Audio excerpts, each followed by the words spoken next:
different. And I really had an appreciation for how, the whole puzzle needs to fit together. My first experience was when I was at Ashland, a Division II school, working for a guy named Lee Owens, who was great in the sense that, he taught me you have to have a system and a series within everything that you do. Because if they're trying to take away one thing in a particular formation, they can't take away something else. And he really forced me to kind of learn to build not just one particular play, but multiple plays back to back that have to fit within those parameters.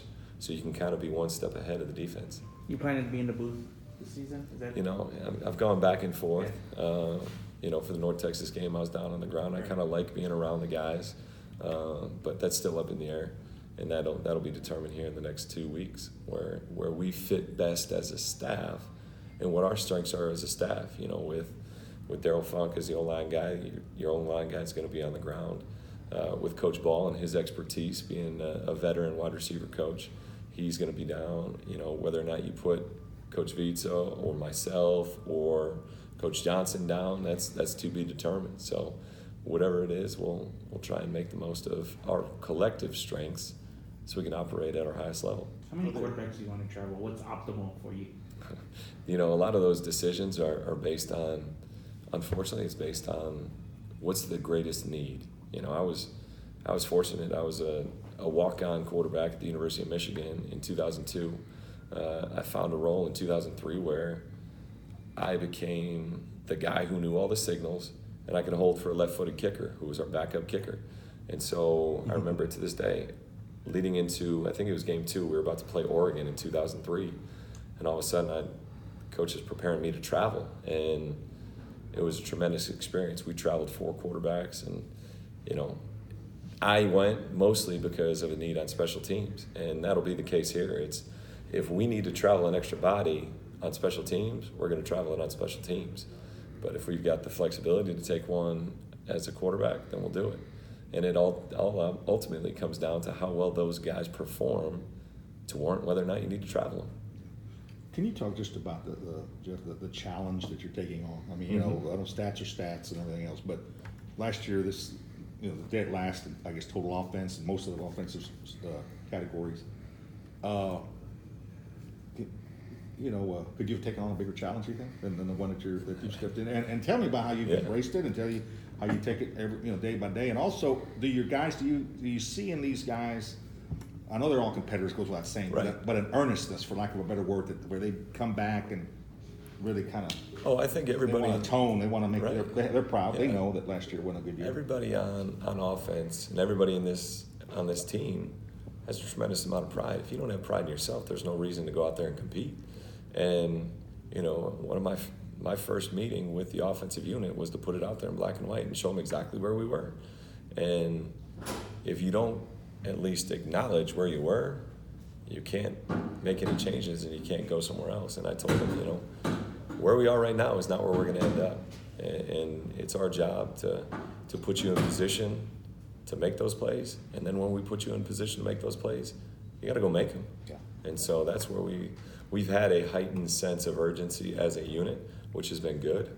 And we talk about it. The first rep's the most important rep, which is cliche, but the other fact of the matter is, there are no do-overs. We don't get to play UIW. We don't get to play them again the very next week if we don't play exactly how we need to play. And you only get so many possessions a game, too, right? So obviously you can't waste them.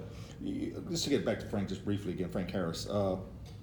I know he's a likable guy. He's got that personality. He's charismatic, let's face it. But can you talk about just from a football standpoint of the presence that he has, when he steps in that huddle and the respect that he gets from his, because smiling and all that kind of stuff is not going to, you got to be able, obviously, how you can. Right. Can you talk about that, just the presence that he's got?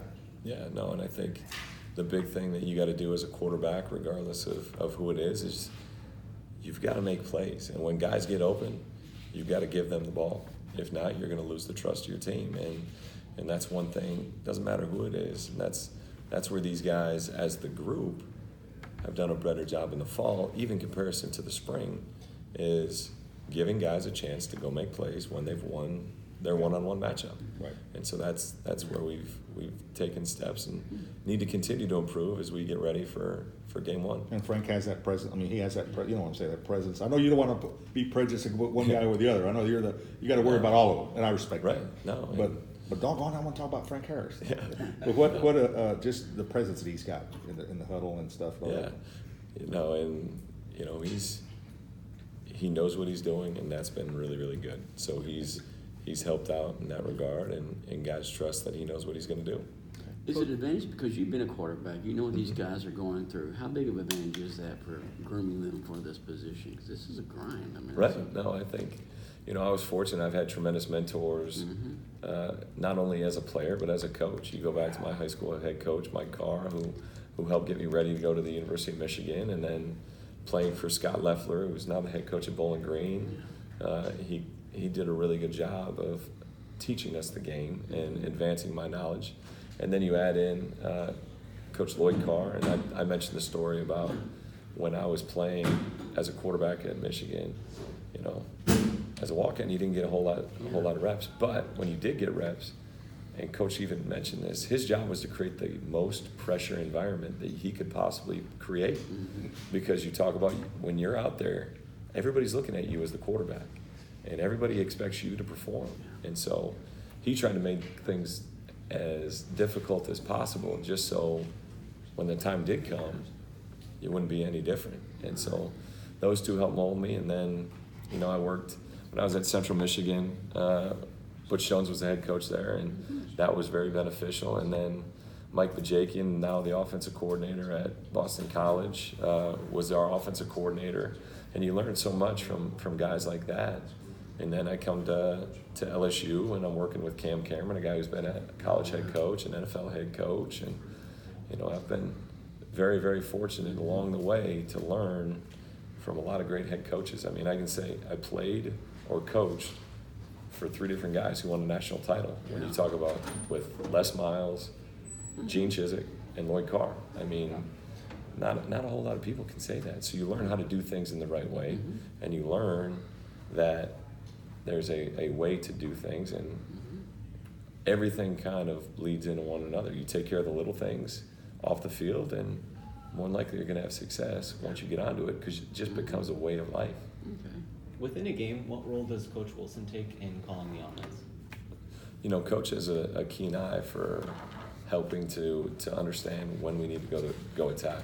He can understand exactly when guys are starting to jump, when we have great matchups in terms of people on the perimeter. So he's able to offer suggestions like, this is a guy that we need to go after. Up until that, it's partially my job to figure out, okay, here's how he wants to do it, all right? This is exactly what we're going to do in order to get that done. And from a philosophical perspective, are you the type of guy who says we need to have one quarterback, or are you open to potentially playing more than one or rotating? Yeah, I think really the situation's gonna evolve, and to be honest, I mean, I'm not opposed to playing multiple guys on one snap. I mean, I don't want to open. My whole thing is I want to be open to anything, and if we can create an advantage for us to score points, which is the ultimate goal, then we need to investigate it, and we did do it. So whether it's one, whether it's two, whether it's 2-on-1 play, I'm not closed to anything. What are the biggest things you want to change about the offense taking the reins full-time from last year to this year? I want to score points. That's the biggest thing I want to do. I want to score points. And that's our job, is we need to uphold our end of the bargain. We need to go attack the defenses. We need to keep our defense off the field. But we got to go score, ultimately. You talk about the stats. You mentioned the stats earlier. For an offense, there's only really truly one stat that matters, and that's scoring offense. Same thing for a defense. There's only truly one stat that matters. You can give up a ton of yards as a defense. If you don't give up any points, guess what? You got a better chance to win, all right? If you're getting the ball in good field position from special teams and you score a lot of points and you win, who cares if you don't have a bunch of yards? But you got to score points. That's a big thing. Is the offense going to look substantially different from a perspective of what you guys call or how you run it, or is it going to be a lot of carryover from last year? There's going to be some differences, but I think there's a lot of carryover, which helps our guys so that way they can play fast. Certain things are going to be different. Coach Borges and I are just slightly different, and in a lot of ways, and in some ways we're very similar. But you know, the fact of the matter is, we both value being able to run the football, and we both value being able to put the ball in the end zone. Jeff, the opportunity last year to jump in and call plays, was it the last game of the season or the season before, and or the game before? And then what did you take? What do you take away from that opportunity in the Right. season?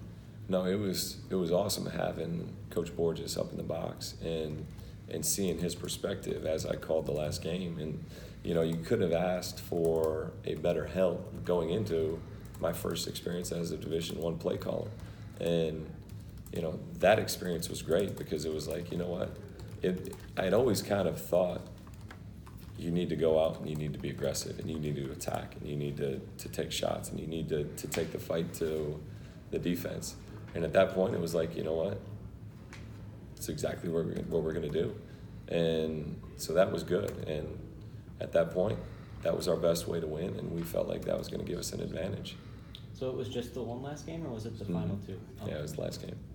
Now being the offensive coordinator full time, how is your voice and your attitude in practice different from last year to this year? Well, before I was solely focused on coaching my guys, getting the wide receivers as good as they could possibly be.